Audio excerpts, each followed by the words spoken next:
Olá, bem-vindos à monitoria de cálculo vetorial. Eu sou Isabela Quaranta, do PET Engenharia Química UFC, e hoje nós vamos abordar um pouco sobre pontos críticos, focando principalmente em máximos, mínimos e pontos de Sela. Os pontos críticos. Pela definição, ponto crítico é chamado qualquer ponto A, B de uma função fx,y, dada que a derivada parcial em x seja zero e a derivada parcial em y seja zero. Ou seja, se considerarmos que f de x de AB vai ser igual à derivada parcial de f de AB em x, isso tem que ser zero, da mesma forma que para y o valor também deve ser zero. Dentre os pontos críticos, nós incluímos pontos de máximos e mínimos local, abordados em seguir, máximos e mínimos absolutos, que não será abordado nessa videoaula, e o chamado ponto de Sela. Os pontos de máximo e mínimo local nós definimos como uma função de duas variáveis, tem o máximo local em A e B, caso a função aplicada em qualquer valor x e y que esteja próximo de AB for menor ou igual ao valor da função aplicada em A e B. O número, então, f de AB é chamado de máximo valor local. Caso essa função aplicada em qualquer valor próximo, x e y, seja maior ou igual a A e B, quando f de x e y está próximo, então nós vamos ter um mínimo local e f de AB, a função é chamada de valor mínimo local. O ponto de Sela, por sua vez, é definido como um ponto crítico que não é nem máximo nem mínimo local, ou seja, é um ponto apenas com derivadas parciais igual a zero, porém sem influência em valores mais altos ou mais baixos da função. Para a gente conseguir entender um pouco mais, vamos ao exemplo 1. Determine os valores máximos e mínimos locais e os pontos de Sela em f de x, y igual a x à quarta mais y à quarta menos 4xy mais 1. Vocês conseguem entender que a gente, pela definição, não dá para supor valores e aplicar pontos aleatórios para poder descobrir. Então a gente tem uma regrinha chamada teste da derivada segunda para conseguir encontrar esses valores. Ela é definida como um ponto qualquer AB, sendo um ponto crítico, ou seja, eu sei que as derivadas parciais devem ser zero. Então nós vamos ter um número D, que ele será calculado, uma função na verdade D, que será calculada pela derivada segunda, aplicada duas vezes em x, uma vez em x, uma vez em y, uma vez em y, uma vez em x, e duas vezes em y, será o restante dessa matriz. Caso esse valor D seja positivo, então você terá ou um máximo ou um mínimo local. Caso o valor D seja negativo, então a função nesse ponto será um ponto de Sela. Se a derivada segunda em x, aplicada nesse ponto que você está usando, for positiva, esse ponto será um mínimo local. Caso a função aplicada nesse ponto seja negativa, este será um máximo local. Voltando ao nosso exemplo, temos que determinar valores máximos e mínimos locais para os pontos de Sela de f de x, y igual a x à quarta mais y à quarta menos 4x mais 1. Resolvendo, nós vamos primeiro determinar quais são os pontos críticos da função, para poder saber onde é que a gente vai aplicar o nosso valor de D.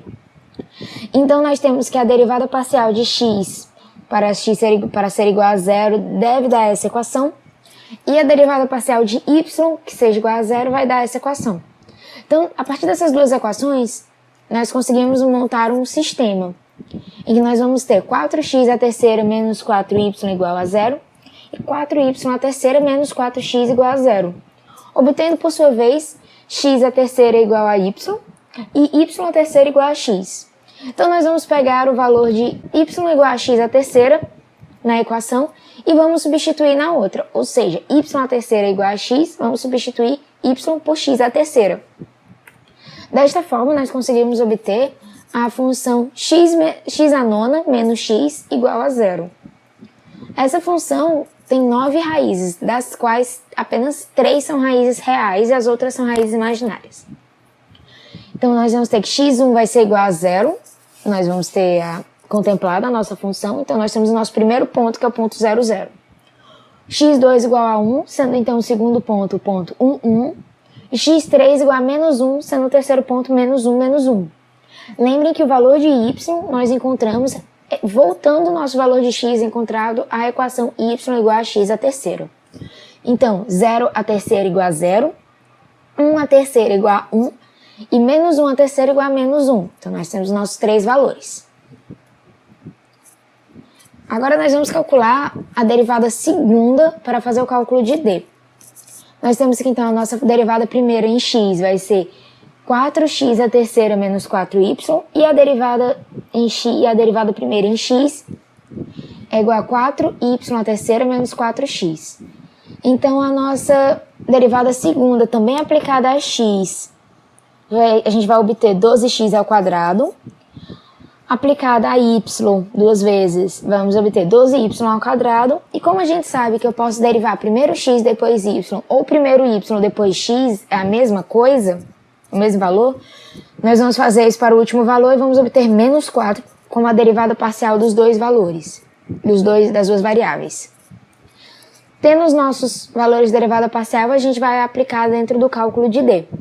Então, vamos substituir D igual a fxx vezes fyy menos fxy ao quadrado. Substituindo, nós vamos ter que D é igual a 12x ao quadrado vezes 12y ao quadrado menos 4 ao quadrado. Dessa forma, nós temos que a nossa função D é dada por 144x ao quadrado y ao quadrado menos 16. Resolvendo o teste da derivada segunda, nós teremos que o valor de D é esse. Então, para o ponto 0, 0, nós vamos ter que D é um valor negativo. Ou seja, para um valor negativo, nós teremos que este será um ponto de sela. Para o ponto 1, 1, nós teremos que D terá um valor positivo, assim como para o ponto menos 1, menos 1. E nós calcularemos então o valor de f de x, que vai ser 12x ao quadrado, e esse simbolizará um ponto de mínimo para valores positivos e um ponto de máximo para valores negativos. Porém, nos dois cálculos, tanto para o ponto 1, 1 quanto para o ponto menos 1, menos 1, vocês podem observar que f de x será um ponto positivo. Então, ambos os casos nós teremos um ponto de mínimo. Então, nessa equação nós tivemos 3 pontos críticos, um sendo um ponto de sela e 2 sendo pontos de mínimo local.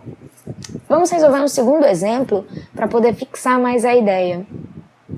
E se nós trocássemos a nossa função por f de xy igual a x à terceira menos 12xy mais 8y à terceira? Vamos aplicar novamente para as derivadas parciais em x e y igual a 0. F de x sendo igual a 3x ao quadrado menos 12y, e f de y sendo igual a 24y ao quadrado menos 12y. Aplicando isso a zero, nós vamos obter que x ao quadrado é igual a 4y, e 2y ao quadrado vai ser igual a x. Resolvendo a nossa equação, nós vamos ter que determinar primeiro quais são os pontos críticos da função. Então, nós vamos ter que a derivada parcial de x vai ser igual a 3x ao quadrado menos 12y. E a derivada parcial em y vai ser 24y menos 12x. Y ao quadrado menos 12x. Aplicando esses dois derivados parciais em zero, nós vamos ter que x ao quadrado é igual a 4y e 2y ao quadrado é igual a x. Substituindo, então, esses valores com x igual a 2y naquela primeira equação encontrada, nós vamos obter que y à quarta menos y vai ser igual a 0. Desta forma, nós conseguimos achar os dois pontos críticos. O primeiro ponto crítico será quando y for igual a 0. Substituindo y naquela equação que a gente usou em x, nós vamos ter que x vai ser também igual a 0. E o segundo ponto vai ser quando y for igual a 1, que fará com que x seja igual a 2. Então, nós teremos os pontos 0, 0 e 2, 1.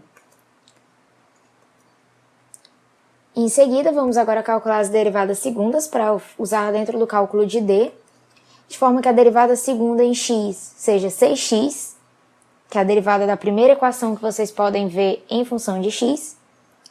A derivada segunda em y, a derivada em y da segunda equação, f de y, vai dar 48y. E, derivando ou a primeira em função de y ou a segunda em função de x, nós vamos obter menos 12, como a derivada dos dois unidades. As derivadas segundas agora vão ser 6x menos 12 e 48y. Substituindo elas na equação de D, nós vamos obter que D vai ser igual a 6x vezes 48y menos 12 ao quadrado. Desta forma, já fazendo as multiplicações, nós vamos obter que D é igual a 288xy menos 144. Nós já vamos ter a equação de D e nós já temos uma equação para a derivada segunda de x, em x. Então, nós vamos poder agora aplicar no teste da segunda derivada, de forma que D tem que ser positivo para valores de máximos e mínimos e negativos para ponto de sela, e que f de xx seja positivo para valores de mínimo e negativo para valores de máximo. Então, vamos no ponto 00, se nós substituirmos os valores em D, nós vamos obter um D negativo, é só cortar o primeiro termo. Então, ficará que D é igual a menos 144. Desta forma, o ponto A, o nosso ponto 00, já será um ponto de sela. Enquanto que para o ponto 21, como ambos os valores são positivos, o valor de D, não necessitando calcular, já consegue ser visto como um valor positivo. Novamente, pelos valores serem positivos, nós podemos ver que 6x será sempre um número positivo. Então, nós teremos nessa equação um ponto de sela para o ponto 00 e um ponto de mínimo para o ponto 21. Muito obrigada a todos que tenham assistido. Qualquer dúvida podem mandar como comentário do vídeo ou na nossa fanpage. Os vídeos são lançados, existem outros no nosso canal, nós temos de várias matérias. Muito obrigada a todos e até a próxima videoaula.